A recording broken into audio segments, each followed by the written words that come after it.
Hi friends, very good afternoon. இன்றைக்கி வந்து ஒரு 1 hour சமையல் லன்ச் மெனு தான் பார்க்க போகிறோம். உங்களுக்கு தெரியும் 1 hour சமையல் அப்படிங்கிறது லஞ்சில் நல்லா டிஃப்ரெண்ட்டாக ஹெல்த்தியாக வெரைட்டியாக 1 மணி நேரத்தில் செய்கிறது அப்படிங்கிறது தான் 1 hour மெனுவோட மெயின் கான்செப்டே. அந்த வகையில் இப்போ நம்ம சமீபமாக ஒரு 4-5 நாளைக்கு முன்னாடி போட்ட 1 hour மெனுவுக்கு நல்ல ரெஸ்பான்ஸ் இருந்தது. ரொம்ப தேங்க்ஸ். அதில் வந்து நீங்கள் நிறைய கமெண்ட்ஸ் போட்டிருந்தீங்க. ரொம்ப ஹெல்த்தியாக இருக்குது, ரொம்ப சூப்பராக இருக்குது, இந்த மாதிரி நிறைய வீடியோஸ் வந்து நீங்கள் அப்லோட் பண்ணுங்க அப்படின்னு சொல்லியிருந்தீங்க. பட் ஆல்ரெடி நம்மக்கிட்ட வந்து ஒரு 45லேருந்து 50 வரைக்குமான 1 hour சமையல் இருக்குது. இன்ட்ரெஸ்ட் இருக்கிறவங்க நீங்கள் அந்த டிஸ்கிரிப்ஷன் பாக்ஸில் பார்த்தீங்க அப்படின்னா அந்த எல்லா 1 hour சமையலுடைய லிங்க்ஸுமே இருக்கும், நீங்கள் வந்து யூஸ் பண்ணிக்கலாம். இன்னைக்கு 1 hour சமையல் என்ன அப்படிங்கிறத ஃபர்ஸ்ட் சொல்லிடுறேன்.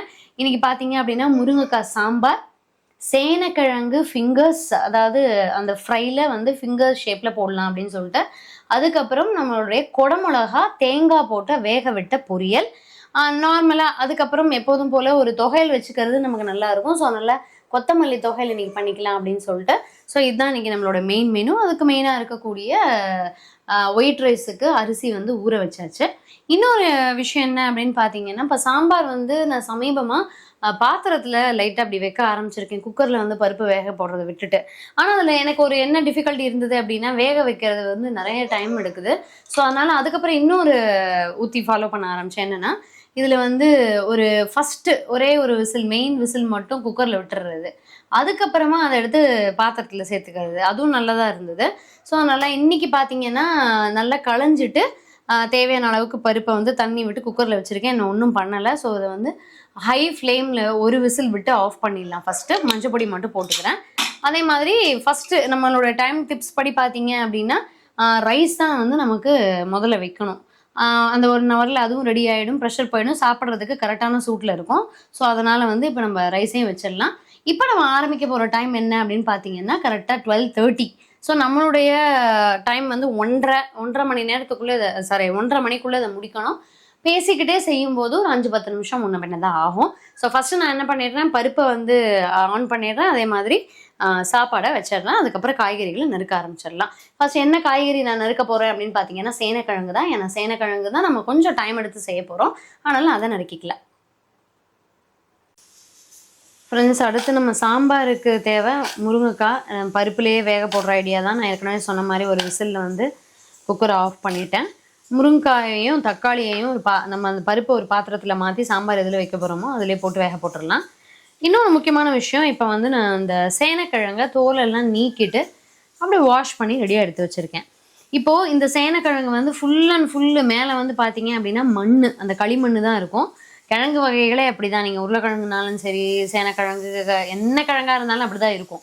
அதனால் நீங்கள் அந்த ஃபஸ்ட்டே நீங்கள் அந்த கிழங்கை கட் பண்ணுறீங்க அப்படின்னா அது எல்லாத்தையும் அந்த இடத்த க்ளீன் பண்ணி தொடச்சிடுறது பெட்டர். இல்லை கொஞ்சம் வந்து மண் இருந்தாலும் நமக்கு சாப்பாடு வந்து வாயில் வைக்க வழங்காது, நறுக்குன்னு மண் வந்துகிட்டே இருக்கும். அதனால் இந்த மாதிரி வந்து கிழங்கு வித் மண்ணோட நம்ம டீல் பண்ணுறோம் அப்படின்னா ஃபஸ்ட்டு அந்த இடத்தையே ஒரு தடவை க்ளீன் பண்ணிவிட்டு அதுக்கப்புறம் மற்ற காய்கறிகளை நறுக்க ஆரம்பிக்கிறது எப்போதுமே சேஃபு. ஸோ அதனால் புதுசாக செய்கிறவங்களுக்கு கொஞ்சம் யூஸ்ஃபுல்லாக இருக்கும், அதனால சொன்னேன். ஸோ இப்போ எல்லாத்தையுமே வாஷ் பண்ணி ரெடியாக வச்சுருக்கேன். இப்போ இது ஒரு தட்டில் எடுத்து வச்சுட்டு நம்ம சேனக்கிழங்கை என்ன பீஸில் என்ன அளவில் வேணுமோ அந்த அளவுக்கு நம்ம பண்ணிக்கலாம். இது நீங்கள் லைட்டாக ஒரு வேக விட்டு அப்படியே ஒரு 3/4 பதம் வேக விட்டு அப்படியே எண்ணெயில் போட்டு பொரிச்சு எடுக்கிறது தான் நல்ல டேஸ்ட்டாக இருக்கும். ஸோ அதனால் வந்து இது நமக்கு அதுக்கேற்ற மாதிரி நான் ஃபிங்கர்ஸ்ன்னு சொல்லியிருக்கேன் இல்லையா, அதனால் நம்ம விரல் அளவுக்கு நீளமாகவும் அந்த அளவுக்கு மொத்தமாகவும் நறுக்கி ரெடி பண்ணி வச்சுக்கலாம். சேனக்கிழங்கு அந்த மாதிரி ஃபிங்கர்ஸ் மாதிரி நறுக்கியாச்சு. ஸோ இப்போ இதை என்ன பண்ணிடலாம் அப்படின்னா, ஒரு புளி தண்ணியும் கொஞ்சம் உப்பும் போட்டு அடுப்பில் வச்சுருக்கேன் பாத்திரத்தில், அதில் போட்டுடலாம். இங்கே பக்கத்தில் பருப்பில் வந்து போடுறதுக்கு முருங்கைக்காவும் தக்காளியும் ரெடியாக இருக்குது. ஸோ இப்போ வந்து அடுப்பில் பார்த்தீங்க அப்படின்னா ஒரே ஒரு விசில் விட்ட பருப்பு. இப்போ இது கூட வந்து நம்ம என்ன பண்ணிக்கலாம், முருங்கைக்காவையும் தக்காளியையும் போட்டுக்கலாம். போட்டு வந்து அடுப்பை பற்ற வச்சு கொஞ்சம் இதில் இன்னும் கொஞ்சம் நேரம் கழித்து உப்பு, மிளகாப்பொடி, சாம்பார் மிளகா பொடி, அது அப்புறம் புளி தண்ணி அதெல்லாம் விட்டுக்கலாம். இன்னும் அடுப்பை பற்ற வைக்கல, அப்படி தான் இருக்குது. ஸோ இங்கே பார்த்தீங்க அப்படின்னா கொஞ்சம் புளி தண்ணி எப்படின்னா நல்லா ஒரு சின்ன நெல்லிக்காய் அளவுக்கு, இந்த குட்டி நெல்லிக்காய் இருக்கு இல்லையா, அதை ஊற வச்ச அளவுக்கு தண்ணி, உப்பு 1 டீஸ்பூன் அளவுக்கு போட்டிருக்கேன். இப்போ இதை வந்து கொதிக்க விட்டு இப்போ இந்த நறுக்கி வச்சுருக்கக்கூடிய சேனக்கிழங்கை அதில் போட்டுடலாம். அது கொதியில் இருக்கட்டும். ஒரு 3/4 பங்கு வந்துருச்சு அப்படின்னா நமக்கு பொரிச்சு எடுக்கிறதுக்கு கரெக்டாக இருக்கும். ஸோ ஏன் வந்து புளி தண்ணியில் போடுறேன் அப்படின்னா அந்த நமிப்பு இருக்கும். இப்போ நீங்கள் எனக்கெல்லாம் கொஞ்சம் அந்த அலர்ஜி உண்டு. சேனக்கிழங்கு நறுக்கும்போது கொஞ்சம் கையில் அரிப்பெடுக்கும். ஒரு சிலருக்கு வந்து இருக்காது, ஒரு சிலருக்கு ரொம்ப இருக்கும். ஸோ அவங்க வந்து கொஞ்சம் நல்லெண்ணெய்லாம் கையில் தடவிக்குவாங்க. இது வந்து கொஞ்சம் இருக்கட்டும், தண்ணியில் நல்லா கொதிச்சு ஒரு 3/4 பங்கு வேகிற வரைக்கும். இப்போ திருப்பி நீங்கள் இந்த ஏன்னா எல்லாமே வந்து கொஞ்சம் கார்போஹைட்ரேட் கண்டென்ட்ங்கிறனால நீங்கள் அப்படியே காய விட்டீங்க அப்படின்னா நம்ம உருளைக்கிழங்கு நக்கிற மாதிரியே மாவு ஆகிடும் இது. அது போக சேனக்கிழங்கு இருக்கிறதுனால கொஞ்சம் நல்லாவே வாஷ் பண்ணிவிட்டு அடுத்து நம்ம பொரியலுக்கு வந்து ரெடி பண்ணிக்கலாம். என்ன பொரியல் நான் இன்னைக்கு இது வந்து தேங்காய் போட்ட கேப்சிகம் பொரியல் அப்படின்னு சொல்லியாச்சு, குடமிளகா பொரியல் 3 கலரும் வச்சுருக்கேன். இதில் வந்து பாதி பாதி நம்ம யூஸ் பண்ணால் போதும். பாதி க்ரீன், பாதி எல்லோ, பாதி ரெட்டு, எல்லாத்தையும் ஒரு சின்னதாக நறுக்கி ரெடியாக எடுத்து வச்சுக்கலாம். ஃப்ரெண்ட்ஸ், குடமிளகா எல்லாத்துலேயுமே எக்ஸாக்டாக எனக்கு தேவையான அளவு மட்டும் எடுத்து 3யுமே குட்டி குட்டி பீஸாக நறுக்கி வச்சாச்சு. பார்த்தீங்கன்னா இவ்வளோ கிடைக்குது. நமக்கு இன்னொரு பொரியலும் இருக்கிறதுனால நமக்கு இந்த அளவு கரெக்டாக இருக்கும் குடமிளகா. ஸோ இப்போ வந்து இன்னும் ஒரு 5-10 நிமிஷம் இது கொதிக்கட்டும். சேனக்கிழங்கு வந்து ரெடி ஆகிட்டே இருக்குது. அதுக்கப்புறம் இங்கே சாம்பாரில் தக்காளியும் முருங்காயும் வேக விட்டுருக்கேன். இப்போ அதில் எப்படி நான் வந்து சாம்பார் பொடியை ஆட் பண்ண போகிறேன் அப்படின்னு பார்த்தீங்கன்னா, டேரெக்டாக பொடியை சேர்த்தோன்னா உருண்டை கட்டிக்கும். கொதிக்கிற பொருளை எப்பொழுதுமே பொடியை சேர்த்தோம் அப்படின்னா உருண்டை கட்டிக்கும். புதுசாக சமைக்கிறவங்களுக்கு இது ஒரு டிப்ஸாக இருக்கும். அதனால் அந்த பொடியை டேரெக்டாக சேர்க்காம கொஞ்சம் தண்ணியில் கரைச்சி சேர்த்தோம் அப்படின்னா உருண்டை கட்டாது. அதனால் அந்த மாதிரி தான் நான் வந்து சாம்பார் மிளகாய் பொடி, தேவையான அளவுக்கு உப்பு, அதுக்கப்புறம் வந்து புளித்தண்ணியை விட்டு இதில் அடுத்து வேக வச்சிடலாம். ஃப்ரெண்ட்ஸ், ஒரு 3 டீஸ்பூன் கடலைப்பருப்பு, ஒரு 3 டீஸ்பூன் பாசிப்பருப்பு, அதை வந்து கொஞ்சம் தண்ணி விட்டு ஒரு 5 நிமிஷம் கொதிக்க விட்டாச்சு. இப்போ நம்ம நறுக்கி வச்சுருக்கக்கூடிய அந்த குடமிளகாய் இருக்கு இல்லையா, 3 கலர் குடமிளகாயை அதில் போட்டாச்சு. இப்போ அதில் வந்து தேவையான அளவுக்கு கொஞ்சம் உப்பு, மஞ்சள் பொடி எல்லாத்தையும் போட்டு இதை அப்படியே லைட்டாக மூடி வச்சு வேக விட்டுக்கலாம். காரத்துக்கு வந்து பச்சை மிளகா போட வேண்டாம், ஏன்னா நமக்கு வித்தியாசம் தெரியாது. ஒன்று நீங்கள் பொடி போட்டுக்கலாம், இல்லை வரமிளகா தாளிச்சிக்கலாம். அதனால் பச்சை மிளகா போட்டிங்கன்னா கண்டிப்பாக வந்து ஏமாந்துடும், சாப்பிட்ருவோம். அதனால் வந்து வரமிளகாயை யூஸ் பண்ணிக்கலாம். ஸோ இங்கே வந்து நான் ஆல்ரெடி சொன்ன மாதிரி சாம்பார் பொடி, அதுக்கப்புறம் புளித்தண்ணி, அது ரெண்டையும் ஒன்றா புளித்தண்ணிலேயே சாம்பார் பொடியை வந்து கலக்கி வச்சுட்டேன். இப்போ இதை வந்து இதில் ஆட் பண்ணிடலாம். நல்லா ஒரு மிக்ஸ் பண்ணிவிட்டு சேர்த்துட்டிங்க அப்படின்னா கட்டி தட்டாது, எல்லாத்தையுமே அப்படியே டோட்டலாக போட்டுடலாம்.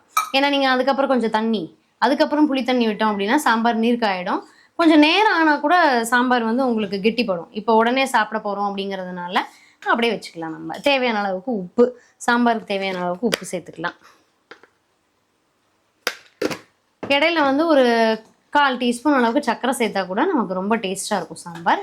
இன்கேஸ் தண்ணி தேவைப்பட்டுச்சு அப்படின்னா அதையும் போட்டுக்கலாம். இப்போ நான் என்ன பண்ண போகிறேன், இதுக்கு வந்து கொத்தமல்லி சட்னிக்கு ரெடி பண்ணிவிடுவோம். அதுக்கு முன்னாடி சேனக்கிழங்கு கொத்தமல்லி தொகையல் சேனக்கிழங்கு வந்து என்ன பண்ணியிருக்கேன், இந்த மாதிரி ஒரு வடிகூடையில் போட்டு வச்சுருக்கேன். ஸோ இப்போ வந்து அடுப்பில் எண்ணெய் வச்சு இதை வந்து பொரிச்சு எடுத்துருவோம். ஃப்ரெண்ட்ஸ், இப்போ வந்து கொஞ்சம் எண்ணெய் விட்டுருக்கேன் வானலியில், சும்மா போட்டு பார்த்தேன் எண்ணெய் காஞ்சிருச்சான்னு சொல்லிட்டு ரெடியாக இருக்குது. இப்போ நம்ம பாதியாக போட்டுக்கலாம், 2 ஈடாக பொரிச்சு எடுத்துக்குவோம் சேனக்கிழங்கை. நல்லா வந்து கோல்டனாக ஆகட்டும்.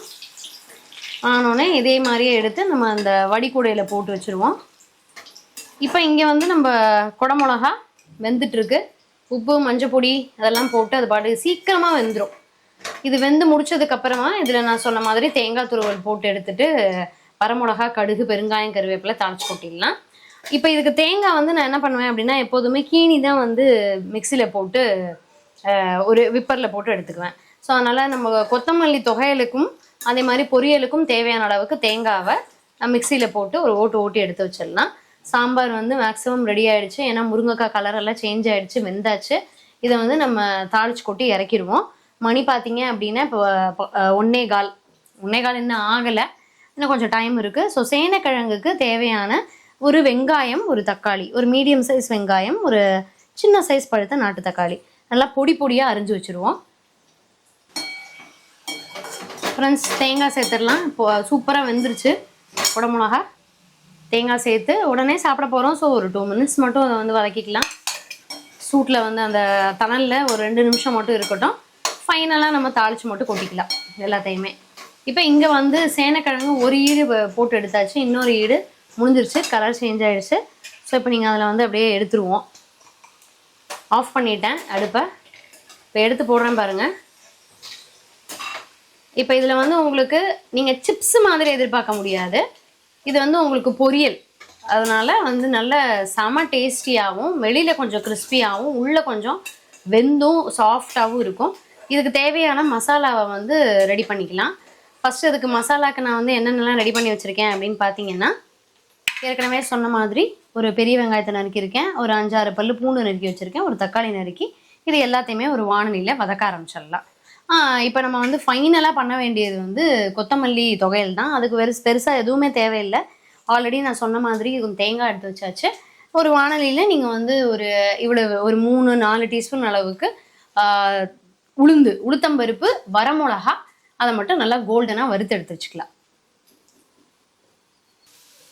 தொகையலுக்கு உளுத்தம்பருப்பு, மிளகா, ஒரு குட்டி பீஸ் புளி எல்லாத்தையும் வறுத்து ரெடியாக எடுத்து வச்சுருக்கேன். இதில் வந்து நம்ம கொத்தமல்லி நறுக்கி போட்டுக்கலாம், கொஞ்சம் தேங்காவையும் போட்டுக்கலாம். இப்போ இது வந்து சேனக்கிழங்குக்காக தக்காளி வெங்காயம் வதங்கிடுச்சு. இதில் வந்து காஷ்மீரி சில்லி பவுடர், கொஞ்சம் வந்து நார்மல் ரெட் சில்லி பவுடர் போட்டுக்கலாம், கொஞ்சம் கரம் மசாலா போட்டுக்கலாம். உங்களுக்கு காரத்துக்கு ஏற்ற மாதிரி நீங்கள் எப்படி வேணாலும் யூஸ் பண்ணிக்கலாம். ஸோ இப்போ வந்து நான் என்ன பண்ணுறேன், இந்த பொரிச்சு வச்சுருக்கோம் இல்லையா சேனக்கிழங்கு, அதை அதுக்குள்ளே போட்டுடுறேன். எல்லா பக்கமும் நல்லா வந்து அந்த மசாலா கலவைப்படுற மாதிரி இதை பரட்டி விட்டுறலாம். இப்போ நீங்கள் தாளிக்கும் போதே நான் சோம்பு ஒரு 1/2 டீஸ்பூன், ஜீரகம் ஒரு 1/2 டீஸ்பூன் போட்டுட்டு தான் தக்காளி வெங்காயம் போட்டிருக்கேன். ஸோ இது வந்து எல்லா பக்கமும் சேர்ந்து உங்களுக்கு உப்பு தேவைன்னா நீங்கள் எப்போ வேணாலும் ஆட் பண்ணிக்கலாம், ஒன்றும் பிரச்சனை இல்லை. அந்த காரப்பொடிகள் எல்லாம் தான் உங்களுக்கு வந்து பச்சை வாசனை போக வதங்கும். ரொம்ப சூப்பராக இருக்கும் இந்த சேனக்கிழங்கு ஃபிங்கர்ஸு. உங்களுக்கு இஞ்சி, பூண்டு, விழுது அதெல்லாம் போட்டால் என்ன உங்களுக்கு பிடிக்கும் அப்படின்னா நீங்கள் போட்டுக்கலாம். நான் வந்து இதில் ஒரு 1/2 டீஸ்பூன் கரம் மசாலா, ஒரு 1/2 டீஸ்பூன் பிரியாணி மசாலா மட்டும்தான் ஆட் பண்ண போகிறேன். உங்களுக்கு என்ன வேணுமோ நீங்கள் அதை வந்து ஆட் பண்ணிக்கலாம், உங்களுடைய வீட்டு சுவைக்கு ஏற்ற மாதிரி. ஃப்ரெண்ட்ஸ், இப்போ வந்து நம்மளுடைய சேனக்கிழங்கு கம்ப்ளீட் ஆகிடுச்சு. இதை ஒரு பாத்திரத்தில் எடுத்து போட்டு வச்சிடலாம். இன்னொன்று பார்த்தீங்க அப்படின்னா, நம்மளுடைய கேப்சிகம் பொரியலுக்கு தாளிதம் ரெடி ஆகிட்டுருக்கு. கடுகு, தேவையான அளவுக்கு வரமிளகா, கருவேப்பிலை, பெருங்காயம் போட்டுக்கலாம். இப்போ இங்கே வந்து நான் இதை ஆற வச்சுட்டேன். இப்போ மிக்ஸி ஜாரில் போட்டு உப்பு மட்டும் போட்டு இது தொகையில் அரைச்சிடுவேன். டைம் பார்த்தீங்க அப்படின்னா இப்போ 1:35, ஆல்ரெடி ஒரு 5 மினிட்ஸ் ஆயிடுச்சு. இப்போ நம்ம மிக்ஸி ஜாரில் போட்டு ஓட்டி எடுத்தோம்னா முடிஞ்சுது. அதுக்குள்ளே தாளிதத்தையும் முடிச்சிடலாம். சாம்பாருக்கு தாளிக்கிறதுக்கு வந்து பார்த்தீங்க அப்படின்னா, சாம்பார் வெங்காயம் ஒரு 10 உரிச்சு வச்சுருக்கேன். நீங்கள் நார்மல் ஆயிலில் கடுகு, ஜீரகம், வெந்தயம், இந்த வரமிளகா, வெங்காயம் எல்லாத்தையும் தாளித்து சாம்பாரில் கொட்டிடலாம். ஃப்ரெண்ட்ஸ், கொத்தமல்லி தொகையல் நல்ல பசுமையாக சூப்பராக ரெடி ஆகிடுச்சு. தாளிதம் பண்ணிடலாம். சாம்பாருக்கு சாம்பார் வெங்காயம் எல்லாம் தேவையான அளவுக்கு வதக்கியாச்சு. ஸோ நம்மளுடைய சமையல் வந்து சூப்பராக நிறைவடைஞ்சது. மணி பார்த்தீங்க அப்படின்னா இன்னும் 1:40 ஆகலை, இன்னும் 2-3 நிமிஷம் இருக்குது. சாம்பார் நல்லா கலக்கி விட்டுடலாம். இப்போ நம்மளுடைய சமையல் என்னென்னங்கிறத ஃபைனலாக ஒரு தடவை பார்த்துருவோம். நல்லா சூப்பராக லஞ்சுக்கு கொதிக்க கொதிக்க சூடான சுவையான ஒயிட் ரைஸ், அதுக்கு பெஸ்ட்டு காம்பினேஷனாக இருக்கக்கூடிய முருங்கைக்காய் சாம்பார், அதுக்கு நல்ல காம்பினேஷனாக இருக்கக்கூடிய 2 வகையான பொரியல். ஒன்று சேனக்கிழங்கு ஃபிங்கர்ஸ், இன்னொன்று பார்த்தீங்க அப்படின்னா குடமிளகா தேங்காய் போட்டு வேக விட்ட பொரியல். நல்ல நீங்கள் சாப்பாட்லேயும் போட்டு சாப்பிட்லாம், தயிர் சாதத்துக்கு தொட்டுக்கலாம், சாம்பார் சாதத்துக்கும் தொட்டு சாப்பிடக்கூடிய அளவுக்கு நல்ல ஹெல்த்தியான அருமையான கொத்தமல்லி தொகையல், தயிர் காலம்பரை புதுசாக உர ஊற்றி வச்சுருக்கக்கூடிய தயிர். ஸோ இன்றைக்கி மெனு வந்து நல்லபடியாக முடிஞ்சது. நீங்களும் இதை ட்ரை பண்ணி பாருங்கள். பேசிக்கிட்டே செய்யும் பொழுது முன்ன பின்ன 5-10 நிமிஷம் ஆக தான் செய்யும். பட் இந்த நீங்கள் வந்து கரெக்டாக செய்யும் போது உங்களுக்கு அந்த ஈவன் 1 ஹவருக்குள்ளேயே இந்த சமையல் முடிஞ்சிடும். ட்ரை பண்ணி பார்த்துட்டு இந்த மெனு எப்படி இருந்ததுன்னு சொல்லுங்கள். இன்னும் ஒரு நல்ல அருமையான வீடியோவில் சந்திக்கலாம். தேங்க்யூ.